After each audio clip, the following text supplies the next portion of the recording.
Joe, tell us about the success. Brooklyn Line 99. How much fun is it doing this show? It's really a pleasure to go to work with all those guys. Everyone loves doing what they do, knows how difficult it is to be an actor and have a job, and then to have something like this where you like the people you work with. You have an incredible amount of talent in front and behind the camera. It's a dream. Yeah. What about what's going on here in Montreal? You guys having fun at Just for Laughs? Oh my God, I'm eating so much. What are you eating? What do you eat? What's your? Well, let's see. I had some duck in a can at Pied de Cochon. Yeah, I'm not from here. I don't know. You're teaching me. Yeah. I had you could be saying anything. I don't know. I had a Big Mac. Starbucks, maybe. I had a little Starbucks.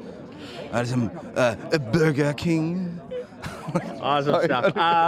Seth Rogen, Evan Goldberg here. You were in Superbad. He's just so great to see this guy. Like I haven't. We run into each other every now and then. We did something called Burning Love with a friend, and I saw him. But it's always nice to run into. I mean, I'm fortunate enough to have worked with so many incredible people that are now here, and I don't know, it's very exciting. Any shows you're looking forward to going to? Are you hitting anything up? You know, I think I'm going to hit the 10 to Watch show. You know, that sounds pretty exciting. Like, there were some shows I really wanted to see but couldn't, like Don Rickles. Yeah. I hadn't seen Ron White. They're both great. Ron White's tonight at 7. You can't go. Well, it's the 10 to Watch. Or I didn't know that. Is it tonight at 7? Yeah. I don't know. Is it the rookies or do I go with the pro? You decide. Joe, thanks so much. Yeah. Thank you, sir.